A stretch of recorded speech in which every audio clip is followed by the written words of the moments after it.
Verehrte Miljöminister, the Ambassador of Denmark, Sir Helstrup, the Ambassador of Finland, Pasi Tuominen, Chargé d'Affaires of Norway, Mr. Christian Söderdahl,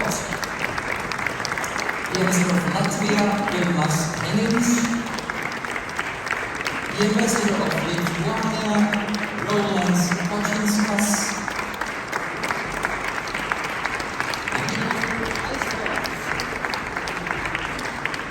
the Ambassador of Audi Atlason, and the Ambassador of Ukraine as a special gift of Dinah. Please welcome Mr. Vasil Zvalik.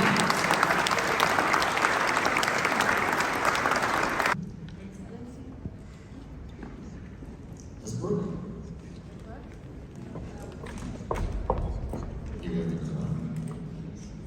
Distinguished guests, Excellencies, dear colleagues, friends, ladies and gentlemen, dear guests of honor, we, the Nordic Baltic ambassadors and Ukraine, we are really happy and pleased to welcome you at the celebration of our National Days joint celebration.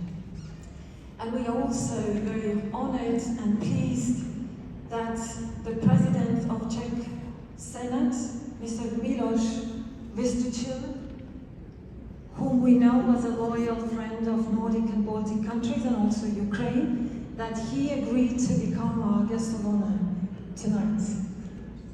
Can you share with us the stage?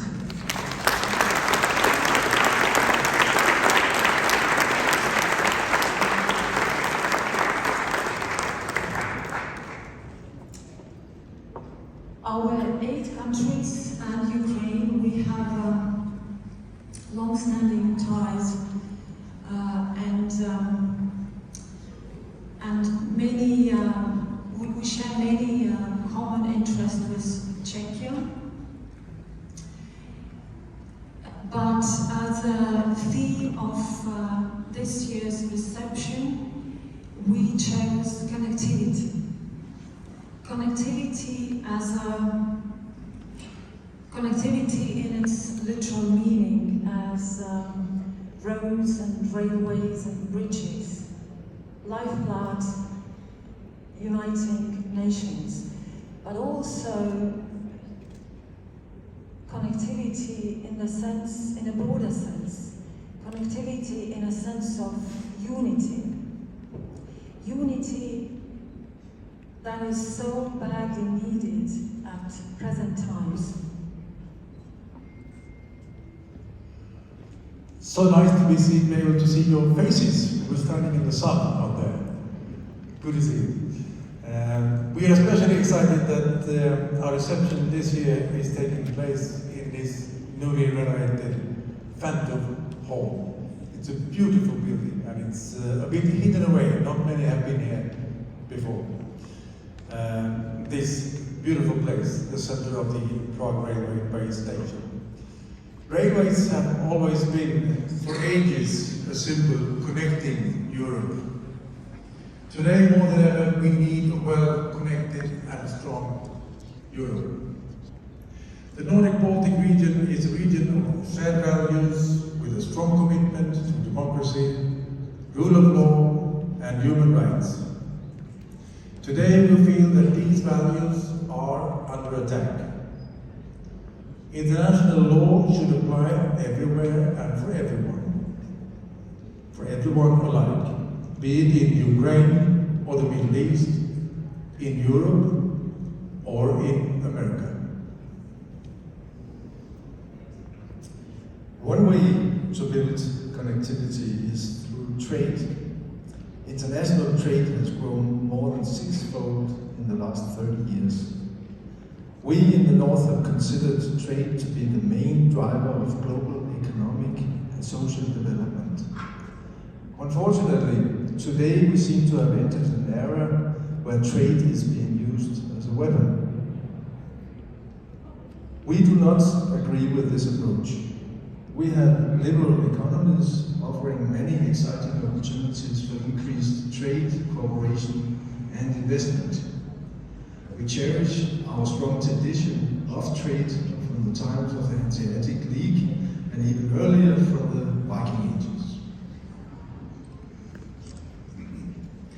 The main issue on our agenda today is security. The question on everyone's mind is the situation in Ukraine and its wider impact on European security. From our own history, we and Czechs know that our indecisiveness and passivity can be costly, not only for Ukraine, but also for the world order as a whole. It may also mean the defeat of the values we are standing for. The 8 Nordic Baltic countries are among the firmest supporters of Ukraine. As a share of GDP, the top 5 contributors in the world are all Nordic Baltic countries. The right to a free press is an important part of living in a democracy. Media freedom and access to information are indispensable elements of empowering people. For years, our countries have taken top 10 places in rankings of World Press Freedom Index. We are glad that in the annual report of 2025, recently published by Reporters Without Borders, Czechia has joined us, jumping 7 places after rank 10. Standing out as one of Europe's bright spots in a year marked by a global decline in media independence. We recently commemorated the 175th birthday of Tomáš Garrigue Masaryk, the founder and first president of Czechoslovakia. Masaryk's foremost goal was to secure international recognition of Czechoslovakia's independence before any post-war peace conference. He feared that the great powers might redraw the map of Europe to the detriment of the Czechs and Slovaks. Today, likewise, we must stand together with the Czech Republic in defense of the sovereignty and independence of Ukraine. We are grateful to the Czech Republic for sending troops to the Baltics and for actively participating in the Baltic air policing mission.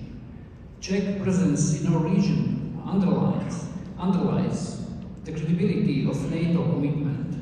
A robust and visible allied presence in our region is the best way of discouraging any possible aggressors. Our nations share a lasting bond and remain united in the face of growing uncertainty and turbulence on the international stage. As allies and friends, our solidarity is expressed both in words and deeds. And this way, exactly right now, there are Czech pilots yet again in Iceland for a NATO air policing mission, and for that we are extremely grateful. So warm greetings from Iceland. And last but not least, Ukraine. This is the fourth time that Ukraine is participating in the celebration of the joint NB8 National Day in Prague.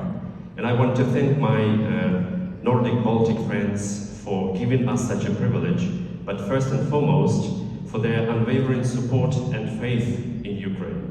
We Ukrainians are grateful for your solidarity in helping us to defend our freedom against Russian aggression and for your efforts to achieve a just and lasting peace in Ukraine. In his 2009 speech to the European Parliament, Václav Havel declared that Europe was the homeland of our homelands. And we are pleased that the European Union has opened its doors to my homeland, Ukraine, and that enlargement negotiations on concrete chapters are about to begin.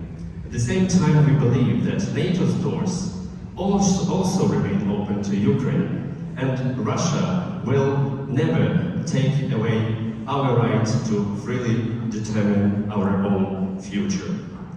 To conclude, I would like to express my gratitude to our host country, Czechia, for supporting Ukraine and for providing a safe home for hundreds of thousands of Ukrainians. Now I have the great pleasure of passing the word to our guest of honor, the President of Senate, Mr. Chil.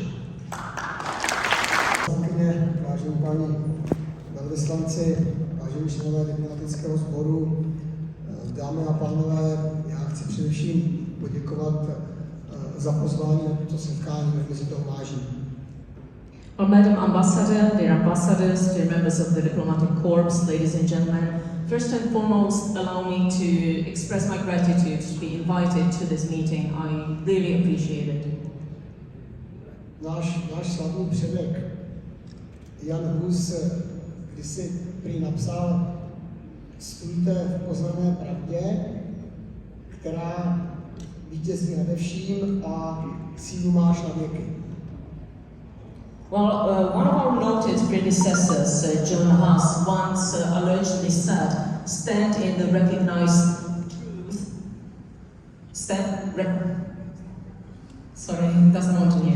stand in the recognized truth for now and forever. A od této jeho věty potom prý pochází to slavné a Masarykem všem dané neznámost, pravda vítězí. That sentence we told inspired. You can try it to mine. That sentence inspired the sentence of Thomas Garrick Masaryk, and we all know, and that's truth prevails. After all the sound checks, we have still some issues. Hned to bude hezčí. It will be nicer this way.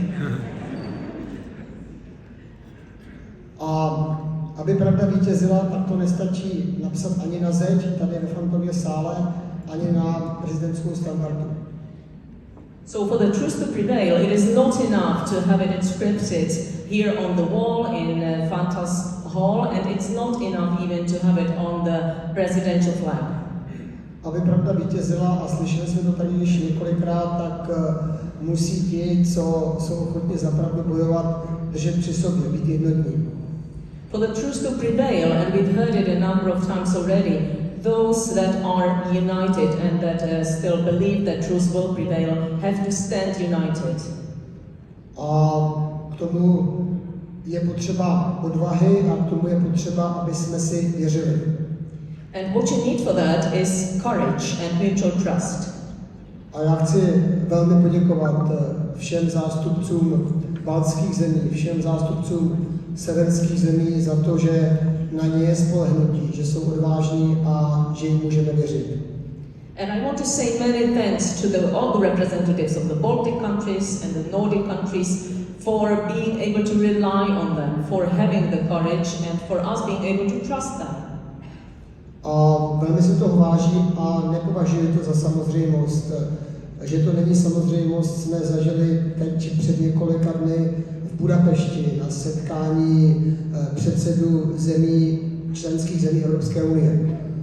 And I really appreciate it, and we should not take it for granted, and the fact that we don't take it for granted, for example, was experienced a few days ago when I was in Budapest at the conference of the speakers of the parliaments of the member states of the EU. Vy pravděpodobně nevíte, že maďarský návrh závěrů předsedů parlamentů členských zemí Evropské unie neobsahoval žádnou zmínku o Ukrajině ani o agresi Ruska vůči Ukrajině. Well, you probably do not know that the original proposal of the Hungarian conclusions of the presidency of the conference did not include even one sentence on Ukraine and the Russian aggression on Ukraine. A je velkou zásluhou těchto zemí a některých dalších za to, že ty závěry potom dopadaly jinak a to, co tam mělo být napsáno o Ukrajině a o ruské agresi vůči Ukrajině, tam potom napsáno bylo. And it's a great achievement of these countries represented here, plus a few more countries, that what was supposed to be written in the conclusions of the presidency on Ukraine and the Russian aggression in Ukraine, in the end ended in the conclusions, rightly. A já vám za to chci velmi poděkovat. Je to velmi důležité. A zároveň chci říct, že pořád je jasné, že jde o naše bezpečí, o bezpečí nás všech, o bezpečí celého svobodného světa. And I wanted to say many thanks to you because it's very important, and I wanted to stress out that it's still about our safety and security, the security of the whole democratic world. A proto děkuji i za tu spolupráci v rámci NATO, a ta se týká úplně všech, co tady stojíme. And also for that I would like to say thank you for our cooperation in NATO, and that applies to all the countries represented here on stage. Tak mi dovolte, abych vlastně na závěr ještě jednou poděkoval a vyslovil přání, abychom dokázali vytrvat v té podpoře Ukrajině, v té podpoře vzájemné, protože společně jsme silnější. So to conclude, let me once again say thank you and express my wish to be able to prevail and to maintain our support to Ukraine, our joint support, because together we are stronger. A v poslední době to vypadá, že na to společně jsme silnější slyší i Donald Trump, a to je dobře. And it seems recently that the phrase stronger together also reached the ears of Donald Trump, and that's good. Slyší Evropa, slyší Donald Trump, slyší Zelenský, tak třeba to pochopí Putin. So Europe hears it, Donald Trump hears it, Zelensky hears it, so maybe even Putin will understand in the end. A pravda zvítězí. Děkuji vám.